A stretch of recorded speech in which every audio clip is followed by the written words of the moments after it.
يا الله. السلام عليكم. عليكم السلام. بخير بيا. باش نوروز. بخير بيا سرسانتكم. والله باش. نوروز. بله. تعاكم بدي رش وشي تعبي معي. صار المختب تاخي. وي بس سرسان. هتبردان شيء استلوتين. وي يا وريس كم لا مختب بصي. تبي نوروز وتعبينا وي. ما عندنا. لا أفوتك يا ربي. تعاك منو هنا اللي بيالي مال داك. مالي داكتو. دوني مالي اللي هنا بموتاك. والله.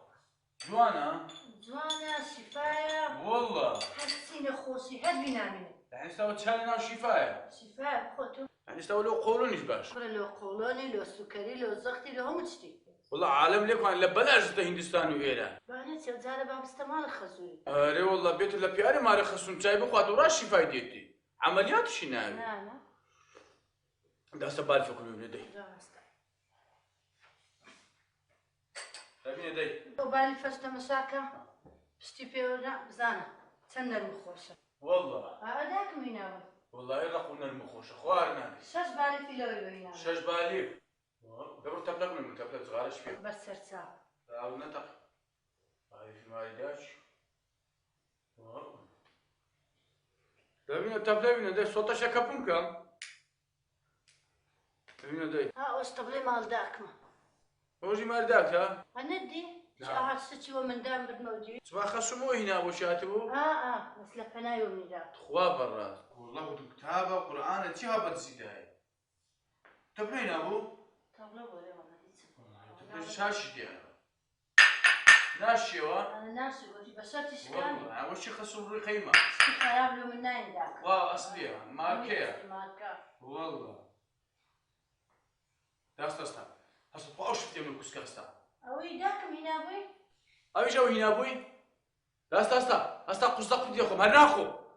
أو بس ما خصوم لقى خصوم بيتك وأنا بدس مدري. بيتام تاكل توام نبوري ينقو. عيد ناكل كذا ولا كولا.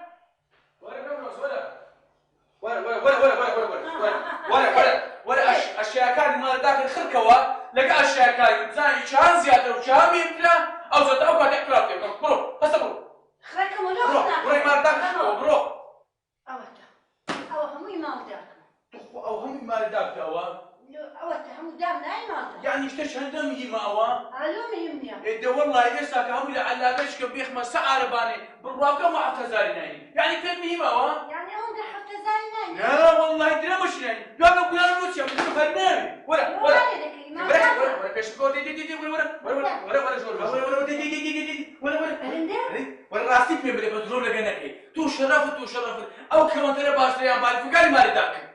بقول بالي خوان والله بعرف ما داك بالي فقي ما ردك لو كمان ترى باش بعرف ما داك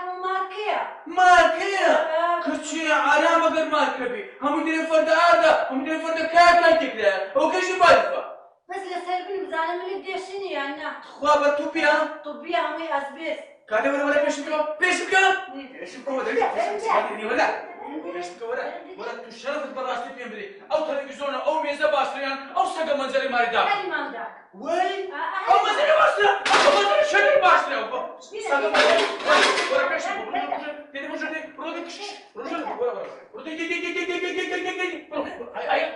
ولا بيمري او بردي كردم بعض ولا كي لكن او ميزه تلفزيوني تو شرف الاوانه باسري يعني او سقا قرانيكا لسه قادمه دانا روش دور مش يسدنمشي جيقني لصدقه هل ما داك حموش ما داك مريتو باشتر حموي وان باشتر حموي باشتر وجوانتر ونرخترا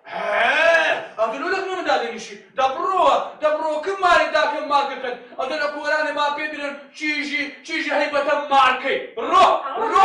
درون يك ملاتي تسال ما داك بدل تلفزيوني هذا قول ما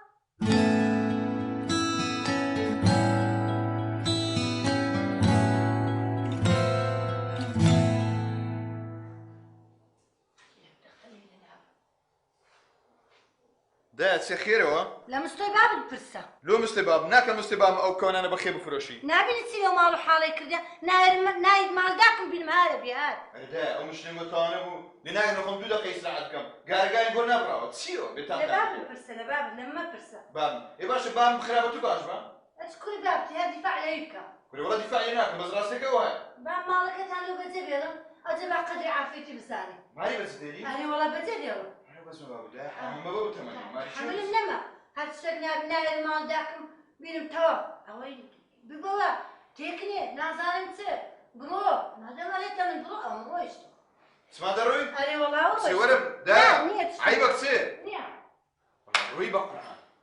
او دي بام لشيء بابا ايش لما اريد شريف ما ندبي ما ادري السليم باش والله قلت معك وين اول تسمو خانيت ورتونا والله اه دوزم قد انا بي عين شري فيتنام هذا بلا تصعد صاري بخاين كره فيتنامي تسي باشا فيتنام تشيش لنا خانيتوها هاي كل حيت فرقيه انا كاكا وصل لي بغيدني حاجتي نما ادري اتو دبي استعرفك ايوا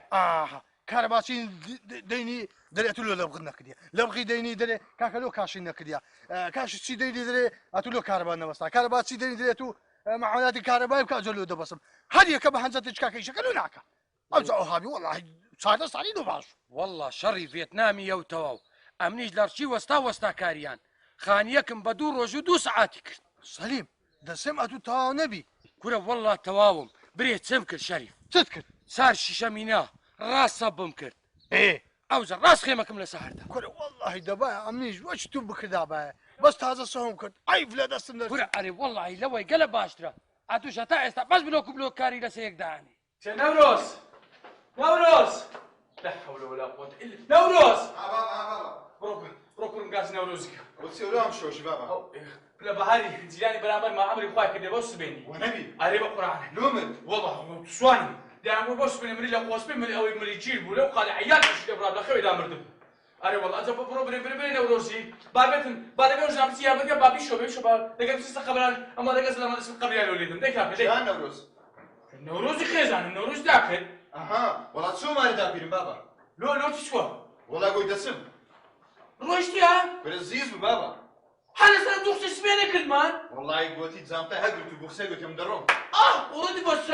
ورد بصري زلام ور النيري لماري خد وقسامكي يعني هذا سنة دوخت اسميني سيزبوا هذا بريت الشي قول تشي يقول ليش ترمو قلت برو بري متسي بابا ومن رويشتم ايه عزب على اخذ باب سيبزانم كو خوي بخي ودقا كو انقو بري ودقا والله بابا جوانا والله بابا توا ماكن ده باشا قلت بوس مني خير اشتكم او من اسمكم بهاري خوام ذاك البهار لمزقتي بو قريدبو خوام ذاك عياد الشي دبره دمري نامري هد تشاو الدري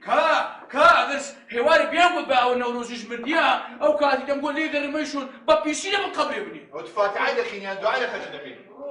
روح راس رام بيمجوي راوا ليقرب بابا هاري بوغانيبي بابا بوغانيبي لماري ده خوا دزاني بوغاني بهاري او كوراني هيربكا شرب لشتي خوانا نتمسى قبرانا قبل شو اللي دم لا يخوي بابا لا يخوي كا قروشي نوروز جابا من بابا داكو بابا امني ساعات عندك كودرتي بابا وش با هسا بروبر داك مالو بني هسا فلا علي بابا يخوم انا اللي ماري دا بيرم ولا قزقوتي ماري دا بيرت هل او هالنخوة اما قزقوتي دخم ليقر بابا خل شمتا وشي بهاري بابا مريم كش نتسا قبرم خوانا كاتبوني بابا تبني بدشلب كبير تنسي بخاطر ناسي ماري دا بيرت قبرم ولدن ها ليقر كش نتسا قبرم هل خصو من نتسا قبرم والله يستقى مرم او جل نوروز دري خاطر ناسي ماري دا بيرم بينم يا ماري داكم بينم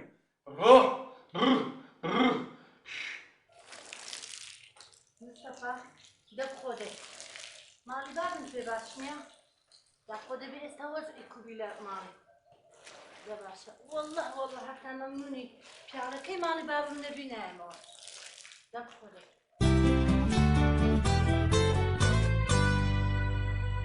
ولا برونش ثلاثة يقش تدير على الماء وهي تكفك دردك يا اخو الماية لا حول ولا قوة الا بالله شيما لا حول ولا قوة الا بالله هيك شيء نوروز وابو اخر عمري بالسالة شنو عمري ادوش 26 ساعة ما بالي داخل 26 ساعة ما بالي حتى ولا هنام قول ما يصير بس ولا تشاو فرمو ولاش تقريبا فرمو الله السلام عليكم السلام ورحمة الله وبركاته بخيراتي ماشي مصطفى إذا داي ديالجني يا خو بخير مستشام اي رحمة الله خو بخير بيسلم يا ربي مصطفى تشاو كم خير سليم قد أتونا خير بوني وانا خير غير غلط كدي حتى فينا من مصطفى اه وهذا زين شاري هاتموها اه او سيارة من الشكاية عملي لسه زاد فريدة ايه قوتم حناوم دي شهر بسا اه قوتم بتم ماري مصطفى بتستين روزي خوشكم أوروني وانا لوي بقاتينم ناني خوي آري والله والله سليم بخير بيسا تشاو شاب تخوش بياخو والله بس سليم بروجينا بروجينا اي والله باشا مصطفى نا رجبة نا شعبانة نا رمضانة نا دوشمة نا بين شمة بس بين بري أو روجيات وقتيا كاكم كابراكم لخوای خو بترسیم لقبری ده ترسیم كاكم بروجدم لخون بروجي دبو كاكم كابراكم لخوای ترسیم لو خرافة ولا لا والله خرابني قال اخوك اخواني لا والله قد خرابني والله انت زمانش بروجي اتو خوا ليه والله ولا تازلك زماني لا سوبر ماركت بيبسي ما اخوا جمال بابا لا دري ولا دري دري ما خلى مالي بروجي لما نجوري بروجي يعني روان تنافون نقول نعم نروانا هنا والله كاك سليم ما مغربي جناين اخوي اتو خوا براس يعني نقول خزن دكان اي والله ما شورش بروجينا خوا قبوري كرديه ان شاء الله والله يا من هنا وديشي لابلسا واتمو كابلك يخون باش كمبارنا كنت دني دخل كا ودامي يا ربي بخير عرفت يا اخويا تشاو كم ضعفت يا اخويا تشاو سليم تشاو يا ربي بخير اي نوروز بروني ذاك بو اخر عمري كو عيونا موسي بردم امني شتو شي درويكر ما كان روجينا يكون بخو نانم بخو سليمش بخو بوتو الشريخ وهذا خو ليرو بعد من نانم هذه شي بيبل زدت خو بابا او بس برزما او مدريديني ايو كاكا تشيب كمان يكون قوي باجة اي نوروز كودا سكنهاش بقولتي تستشم ناقوري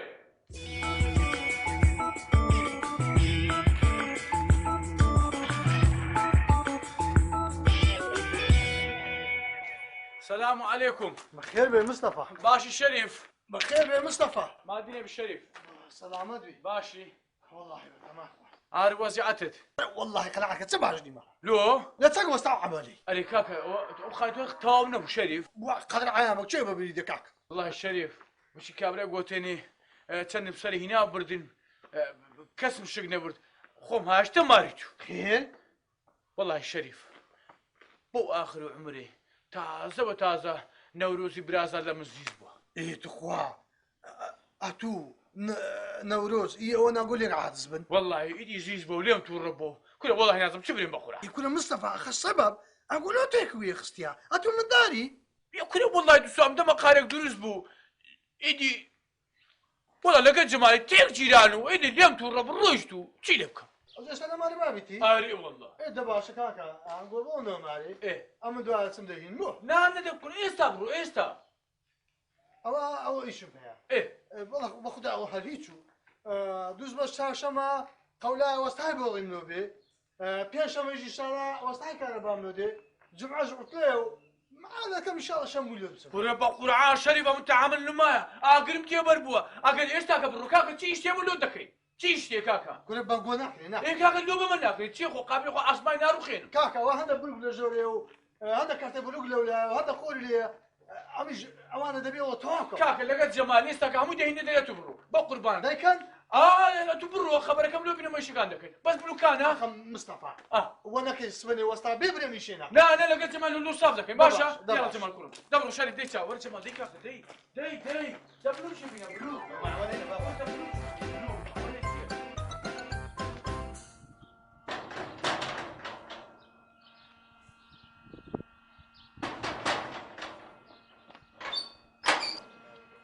اما بابا بله بابا الله ماليا نا والله ادي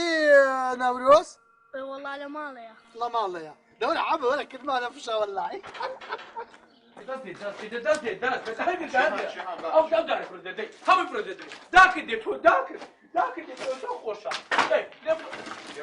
صبر خذ اسد ما بلا من ذاك ولا حد بلوكا شي بريكا جيري لبنا تزاني تاني خير فيه يا قبل دي داك ديتو داي كرو داي بمكان بينا داي داك ديتو دێتەوە نەچیش هەباەکە بە خۆ دادە و چیمەمانە مستەفا والله ماما قسەیت و لەسەر سەرم لەسەر چاوم بەس لە ئەو مەسەلەی داوای لێبردن لێک چیژم لۆ ئێستا بە زين چه ماما ناوي داكم بينهم او بيا وهذا بيتا ماڵی خراانە بی کو دەبی ايه او التبعات لەسا وەندەی انا والله لسه وندي ئەل چیژم خۆمەدان واسە سپی لازە بگەن کۆ عیبە جیدان تێنەگا خەرێک سەونداریەوە ئەو ژنە لۆزیز بووە بخوا ماما تحمل من ما او ها باشترا ئەنگ بەجێ مامی خۆ ناکەی والله قسيت لسر سر لسر ساوم بس ناتوانم بينهم ئێ من گفتم بە مستەفا دایەوە مستەفا ئەیتوزانە ئیشم لۆ دەکات لەگەڵ جەمالی کۆڵ والله اوها نعم والله چیژم وانە ئی خۆ قۆمەدانینە والله بۆ آخر عمرێ بۆ تێکو یەخستێ والله چیژمە بۆ مێستا علي والله ماما بخيت سر ساوم إلا بالله صرم عفوك ماما دای کوڕم دەی سەبر کوڕم سەبر بۆ هەلوشکەی داوێ دەی تێر جۆی دانیشە دەی وی ئاگرم تێبەر داکرد دێتەوە داکرد دێتەوە وەرە بینە داکرد دێتەوە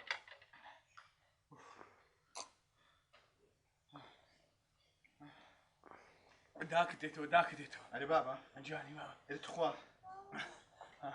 بەس بەمرێ بەس مەچێ دروست کردیا بەسم داکرد وەرەکە بەمرێ بەعەت بوو کە لەسە بلۆژدا شەریفاتەوە دەی شەریف دەبڕە خۆش گورە وەڵای نەدرێ گازی تێدا نمایە دەی شەریف دەی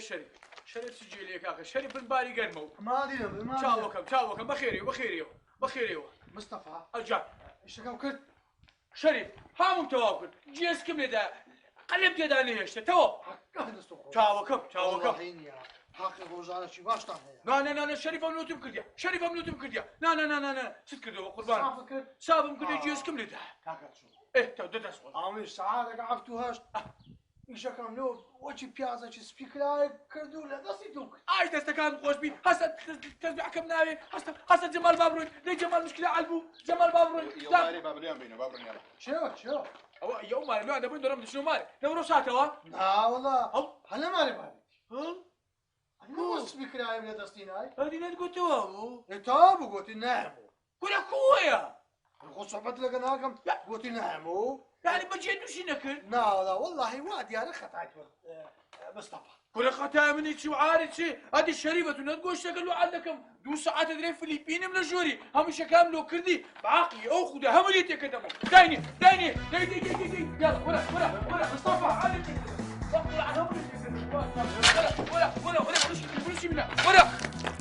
وەرە مستەفا وەقڵ عەلی تێکردەوە بروشی بینە وەرە مستا وەرە بروشی بینە داکرد ناتۆ وەرە جەما تو لەوە دەکەی ئەوێ هێلۆژنی هار شێت بووە کۆر جەما بینۆ دەنێ بابی بینێ نایخوا هەناوت فێنێکەوە خەڵکە بێشە بینە بابم ڕادەبێنی گوێ دەبرە کردیا خۆش لەوی کەترە ئەخە لێ کەستا لەگەڵ ناعێتەوە لۆژن لەگەڵ ناعێتەوە هەتو دیدە چای لەو ماڵێ کرد ئەلو جعفەر کوڕم کوی چاوەکەم چاوەشی نانە جعفەر کوڕم تەماشای بکە ستەکەی جعفەر هەتا کرد مارێمەدی ئەم تووشی مشکلێ بوومە نانە کراش کوفی منە تەقەی مەکە کورد تەقەی نەکەی جعفەر تەقەی نەکەی جعفەر هەتا کرد مارێمەدەی هەنووکەکیشی پێدە لێ پێتەرێم تەقەی نەکەم جعفەر کوڕم وەرە باشە بابی بابم خەی چاوەکەم هەمووی پێدەرێم هەمووی بە جعفەر دەرم هەمووی بە جعفەری برازام دەرم جعفەر کوڕم عارم سەر ئەو هاي ئەدو جعفەر چەند عەسەبیە قورتان بە سەری ماما بەس پێم برێ چی غەدری لێ کردی هەتا بچم هەردوو چاوی دەبێن و هێشتا منیان نەناسیە غەدرەکان ناوە خۆمانە کوڕم خۆخۆرینە خۆخۆرە چێ بەس پێم برێ بەس پێم برێ بەڵێ بەکە تێدەگەین بەستاوت پێ دەرم کوڕم مامۆژم باوەکە سیز بووە چەند کەسم بۆ گەشتوەران نهاتەوە ئەو دەگوتە بیلاوێت دەرەقەتی بێ بڕۆ ماریا یا ئەوتە بیترسێنە یا بە دوو قسەی خۆش مامۆژم نەبینەوە لێکوان دەست پێکەتی بە ئەرەوەلا هیچ خەمە تەبێ ئەلعاب بەس بە خۆم دەست بزانم داخۆ دەهینەوە یان بابەت لێ تەقم بەقەینەکە باشە بەس قسە بکەن دەزانم چیان لێ دەست خۆلگەرە وڵای لەگە خۆمیان پێر ناسین ئەدەم باشە بری گەورە ئەلعاب لێ ئەسا دەستم دەهین زانیت ئامۆزان چە بەخێتا ئیلا ئامۆزان ئیلا سیقم بەوە ئەوەیە بەگوتووە ئەگە دەبێ ئاتوری لێ ڕەشیدە زەلام کوش زەلام کوش نیمە بەس چای باری نکردو خواهد زایده لگه چای کرش رنگ علی بخود بخو پیر بابا پیر بجایلی وتا عينا كده قريب بابا خلو داكن زعيبه هذا زغوري بابا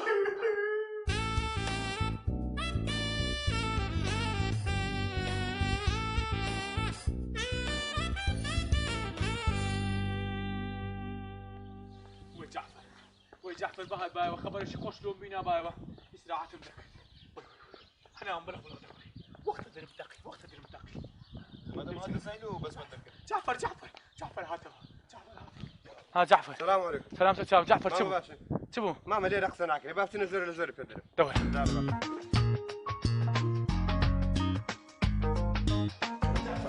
ولا جعفر يا الله يا الله قرباني وبجنيكم عين الامنه كل قلت مني لا جعفر ما قرباني وبجنيكم جعفر شو تقول والماما موضوعها نادي يشلوها نادي يا اذا تقول شو يا نشوي يا شو ايه ده شو نفسنا ده كم ده داس عين ده في حد ايه ده زانداش بيش وبيش زانداش تركيده كاتو دبي شو شار ساعات بالك الا بدك ايه ده في حد قلت مبرو لا مقصر قربنا داس عين وشم ايه قلت مبرو نرسل له بعد داس ايه داس داش بينكم مامو ولا دوخ صدق داس ايه يا والله من دي يا آية جوال عافي بزانا كله بزانا زانم قلت بلا زامبرشي ليه ندر قولي ندايا لمنا ده بس أخوم لي ترى ايه تقول اخر قصه تبيقول كيف قلت آخر قصة قلت بيصير كم عندي ما كيف قلت بين عرسو داس خوش قلت بيك بس زيادة كم زوار من دول داس خوش دابا شو دابا كلام دابا شتي ما توش ايه تقول قلت مامو يندي ويانا داس بزانا ايه يبدأ من دي ما مش تقول قلت نعم ايه قبالي هذا مش تقول قلت مدي وانا فقير وزاد داس خوش بزانا داك قلت فقير بالبابا خداك وين قلت يا شو قلت ما زعما قلت يا قلت يا عرفت وين سبب أتوا أنا راتي هذا ولو فرق راشي لو بنا زعما فرقين لا تو تندي لك انا كنا دا وشي سلام بس بمناتش حتى يتنازل من فرقين ريش ها بابا ناي خويا بينا تساوكم خد ساكوا كنا خوب سانك شو خطب شو ما كنت كيف استا بابا واصل ويبينا تشوكي ولا استا مشتكت بدري تكبيرك كله داني كل تكبير ما والله هم دوش هم انتم ما رحمان دناسي الرحمن بانكا رحمة لداكو بابا موضوعك يرد باسكم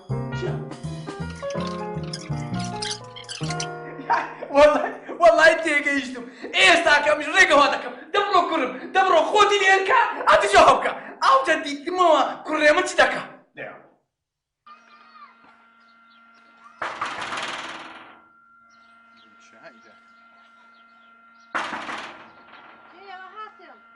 ورا منهم زمان كرمتي دا كوي باشي والله دا زور غريب مذكر دي والله كرم امنش بس متسي باب او هاي نكر امن دانش باستراحات دا شو عز موزع بينا متسمسه استباب اخر بو غورايا خرك بيدلك مصطفى براس اري والله دا بو بريس او ايتوا بو براس نمروز خان تجنتينا لا والله شي حساب له من دكا ادي مصطفى بابم ايه باب جنينا اري والله يعني متسا اول شكر اري والله هي درد اللجان متسا بزانا كقرد بس ياكم لو دا باب جني بني فينا خوش نبي سبدي بي ها نادم يا كم كاس امن ملوي دا باشا دي يشدني ها نا نبرو بخير تكرم لا دوتوما ها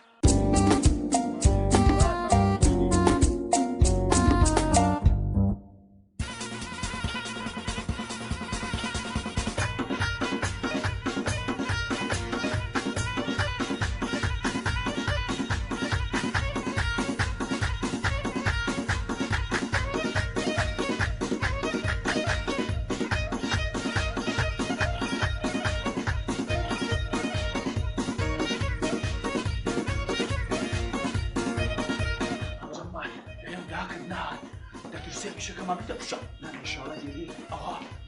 الله يبقى لنا تربون كلها كانت شو كانت ايه اقول درس تسوي له والله كون داعش يستعمل بديك بها كيف يقول لي ابدا انا كان جيبوك ده بوك او الساعه الصفر مالو دانا هكاك او حد فوق شيء اجاني ماما ما وسعدني يا شكرا ليش تجي كمان هذه هاتم وتفرج تيجي بقلب كوا فروا خلوها ايه فانا كتراسي والله اذا كنت قاعد في المصاكه وكيف مقلعنا ولكن متى دوار ها وش اللي المسألة من هنا؟ او هذا كم قدرتها كودرم هذا اجتو كودرت هذا دو ما قبل باش ديري هلا جوري كلمه من هرينا هنام قور دي جيرانها مجالب مصطفى جنبك قربانة وني هاتموا او زاري وعد بيك بس سردان جناس مو مال داخل قلق غريب علي كودرم دي جنب بس بينم اخر مساله كودي هدري كنت بتزاني قوناخ لشي